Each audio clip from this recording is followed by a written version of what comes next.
He walked into the boardroom 20 minutes late, sat down without a word, and let three grown men keep arguing over a decision he'd already made in his head an hour ago. Nobody noticed. That was the point. If you think Stoic founder discipline means waking up at 5 am and posting about it, you've already lost the plot. The founders who actually run companies worth building don't perform their discipline. They hide it. And what you're about to hear are the exact disciplines that separate the ones who quietly win from the ones who loudly burn out. 13 of them, straight from a 2,000-year-old journal that was never even meant to be published. Marcus Aurelius wrote it for himself, at night, exhausted, running an empire that was trying to kill him from 6 different directions. He wasn't writing a leadership book. He was trying to survive his own mind. And if you run a company, manage a team, or carry weight nobody else in your life understands, that's exactly the mind you're fighting too. Stay until the end, because the 13th discipline is the one most founders never learn until it's too late. And by then they've already lost the thing they were building it all for. Let's start with the first one, and it's going to sting a little. Discipline number 1. Founders who last don't need an audience to work hard. Look around you right now. Everyone is building in public. Every founder on your timeline is posting screenshots of revenue, tagging their co-founder, thanking their team for the grind. It feels like momentum. It feels like proof. But Marcus Aurelius wrote something that cuts straight through that performance. Waste no more time arguing what a good man should be. Be one. Not talk about being one. Not build a personal brand around being one. Be one, quietly, where nobody's counting. Here's what that actually looks like at 11 p.m. on a Tuesday when your co-founder has gone home and the office is empty. You could close the laptop. Nobody would know. There's no witness, no audience, no dopamine hit waiting for you if you push through one more hour of unglamorous work. And that's exactly the moment that separates the founders who make it from the ones who don't. Not the morning they posted about waking up early. The night nobody saw. Discipline number 2. They stop explaining themselves to people who never built anything. Every founder has that friend, that uncle, that stranger in the comments who has an opinion about your business, but has never risked $1 of their own money on anything. And your instinct, especially early on, is to explain yourself to them, to justify the pivot, to defend the pricing, to prove you know what you're doing. Stop. Marcus Aurelius faced this exact trap as emperor, surrounded by people who criticized decisions they couldn't possibly understand the weight of. His answer wasn't to convince them, it was to stop needing their approval entirely. Because here's the truth, nobody tells you when you start a company. The people who've never built anything will always have the loudest opinions about how you should build. Let them talk. Every hour you spend defending your strategy to someone with 0 stakes in the outcome is an hour you didn't spend executing it. Discipline number 3. They treat exhaustion as information, not identity. There's a difference between being tired and building a personality around being tired. You've seen it. The founder who wears burnout like a badge, who talks about their 4 hours of sleep like it's a flex. That's not discipline. That's a warning sign wearing a costume. Real Stoic founder discipline means listening to exhaustion the way you'd listen to a smoke alarm. Not ignoring it, and not making a TikTok about it either. Marcus Aurelius, ruling during a plague, a war, and a betrayal from someone he trusted, still wrote about the importance of rest as a form of respect for the work itself. He understood that a mind pushed past its limit stops making good decisions, and a founder making bad decisions from exhaustion isn't tough. He's a liability to everyone counting on him. So if you're running on fumes right now and calling it grit, ask yourself honestly whether you're building something or just avoiding the discomfort of sitting still long enough to think clearly. Discipline number 4. They separate the outcome from their worth. This is the one that quietly destroys more founders than any market crash ever could. You tie your identity to the deal closing, to the raise going through, to the launch numbers hitting a target you set for yourself at 2 a.m. with no basis in reality. And when it doesn't happen, it doesn't just feel like a setback. It feels like proof that you're not enough. Marcus Aurelius had a phrase for this trap: you have power over your mind, not outside events. Realize this, and you'll find strength. The round of funding is an outside event. The client saying no is an outside event. Your worth as a founder was never supposed to live inside those outcomes in the first place. And the ones who last learn to separate the two long before the market forces them to. There are 9 more of these. And the ones coming up are the disciplines that almost nobody talks about publicly. Because admitting them means admitting how much of founder life actually happens in silence. Discipline number 5. They let their competitors underestimate them, and they never correct it. This one takes real restraint, because every instinct in you wants to be taken seriously. You want the investor who passed on you to eat their words in real time. You want the competitor who called your idea cute to see your numbers and choke on their coffee. But the founders who actually win learn to let that hunger sit quietly instead of feeding it. Marcus Aurelius wrote that the object of life is not to be on the side of the majority, but to avoid finding yourself among the foolish. Translate that into a founder's world and it means this: being underestimated is not an insult, it's cover. While the loud competitor is busy telling everyone how disruptive they are, you're the one nobody's watching closely enough to copy. Nobody's studying your pricing model. Nobody's poaching your best engineer because nobody thinks you're a threat yet. That silence is the most valuable real estate you'll ever own, and the moment you correct someone's low opinion of you, you hand it right back. Discipline number 6. They make the hard call before the room is ready for it. There's a specific kind of loneliness in running a company that almost nobody prepares you for. It's not the long hours. It's the moment you have to lay someone off who trusted you. It's telling your co-founder the thing isn't working and you both know it, but neither of you has said it out loud yet. Most people wait. They wait for more data, more certainty, more permission from someone else to make the call they already know needs to be made. Marcus Aurelius ruled through decisions like this constantly, decisions where waiting for consensus would have cost lives, not just quarterly revenue. He wrote about confining himself to the task directly in front of him, not the fear of what came after it. That's the discipline, not fearlessness. Just refusing to let fear be the thing that delays a decision you already know is right. Every founder who's built something real has a story about the call they made a month too late because they were hoping the problem would solve itself. It never does.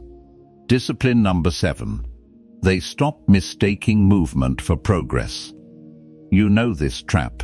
The inbox at 0, the 17 tabs open, the back-to-back calls all day that leave you completely wrecked by 6 p.m. with nothing actually built. It feels like discipline because it's exhausting, and exhaustion feels like proof of effort. But Stoic founder discipline isn't about how busy you look. It's about whether the thing you did today moved the company an inch closer to something that matters. Marcus Aurelius kept asking himself a version of the same question every single day. Is this act worthy of the rest of my life? Not, is this act keeping me busy? Worthy. Most founders never ask that question because the answer is uncomfortable. Half of what fills your calendar this week probably doesn't deserve to be there. And the founders who last are the ones willing to cut it, even when it feels productive, to keep it. Discipline number 8. They keep their word to people who will never find out if they didn't. This is a quiet one, and it's easy to miss, but it might be the one that actually determines who you become. It's not the promise you make in a pitch deck. It's the small commitment you made to an early employee about equity, back when the company was worth nothing and nobody was watching to see if you'd honor it once it was worth something. It's the deadline you set for a customer that you could easily push back and blame on scaling issues, and nobody would push back because nobody would ever know the real reason. Integrity that only shows up when someone's watching isn't integrity, it's performance. Marcus Aurelius wrote that true good or harm cannot happen to a person who is not doing wrong, and he meant it as a private standard first, not a public one. The founders who build something that lasts decades are almost always the ones who kept small, invisible promises long before anyone was paying attention to whether they would. Discipline number 9. They let criticism land without needing to win the argument. Somebody's going to leave a review calling your product overpriced. Somebody on your team is going to tell you, in a moment you didn't ask for feedback, that your leadership style is part of the problem. Every cell in your body will want to defend, explain, correct the record. That instinct is normal. Acting on it immediately is where founders lose control of situations they could have handled with one sentence and a long pause instead. Marcus Aurelius faced criticism from senators, generals, his own family, and he wrote repeatedly about absorbing it without needing to be right in the moment it stung the most. Not because he didn't care, because he understood that the person who wins every argument in real time is telling you exactly how insecure they are underneath the confidence. The founder who can sit with an uncomfortable truth for 24 hours before responding to it almost always ends up making the better decision, and almost always ends up respected more for the restraint than they ever would have been for the comeback. 4 more disciplines are still ahead, and the last one on this list is the discipline that quietly ends more founders' companies than any competitor, any recession, or any failed product launch ever could. Discipline number 10. They protect their peace before they protect their reputation. There's a moment every founder hits where the two start pulling in opposite directions. Taking the meeting that would look good on paper but drains you for a week. Saying yes to the press feature that inflates the ego but adds zero value to the actual business. Most founders chase reputation first because it's visible, it's measurable, it gets you invited to the next room. But Marcus Aurelius wrote something that should sit uncomfortably with anyone building a company around applause. He said a man's true value depends entirely on what he values. If what you value is how you look to strangers, you'll spend your whole career optimizing for people who forget your name by next quarter. The founders who last learn to ask a different question before saying yes to anything. Not will this make me look good, but will this cost me the clarity I need to actually run this thing? Reputation fades.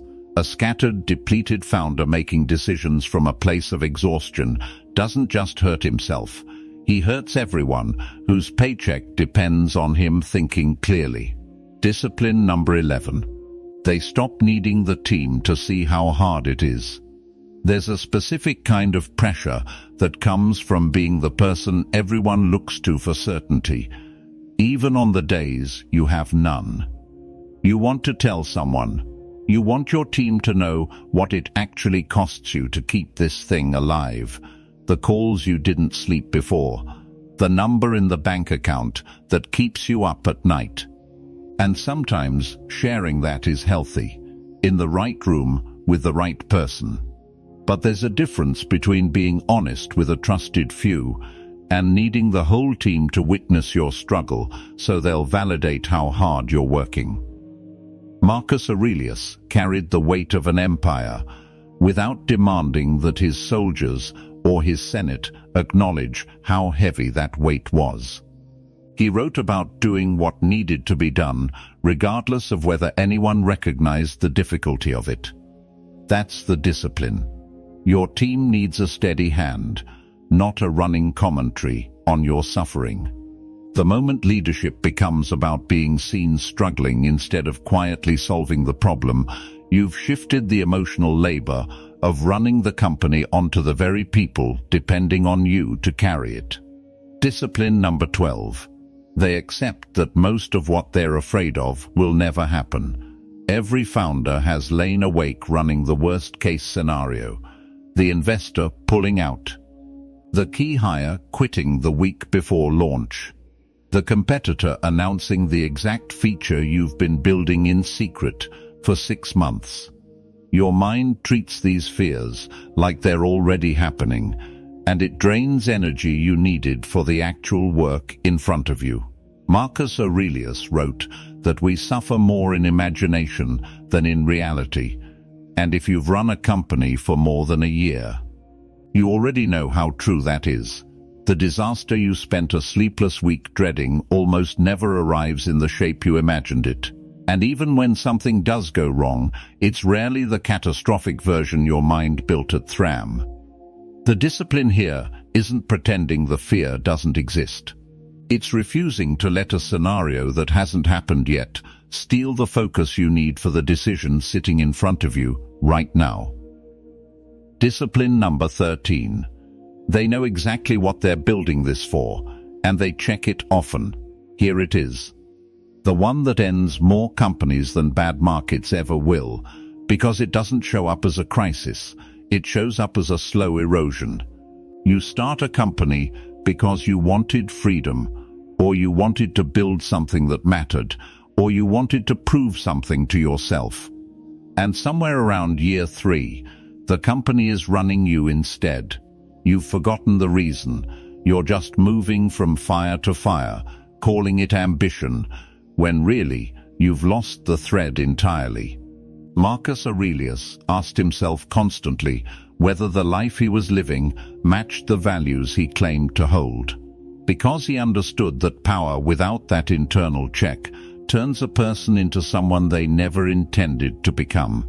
The founders who burn out completely, who sell a company they hate and walk away hollow, even with money in the bank, are almost always the ones who stopped asking themselves this question years before the exit. The ones who last, the ones who build something they're still proud of a decade later, are the ones who kept coming back to that one uncomfortable question, over and over, even when the answer was hard to sit with. 13 disciplines. None of them require you to announce anything to anyone. None of them need a following, a launch, or a single person watching to be real. That's what separates Stoic founder discipline from the version of it people perform online, and it's exactly what Marcus Aurelius understood 2,000 years before any of us had a platform to perform on in the first place. Real discipline doesn't need witnesses. It just needs you, willing to do the work nobody's going to clap for.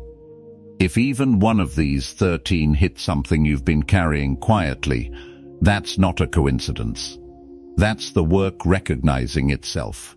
Drop the number that hit you hardest in the comments, because I read every single one.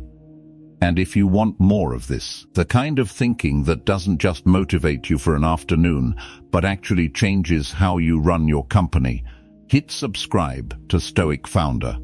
Like this video if it earned it. Send it to the one founder in your life who needs to hear this today.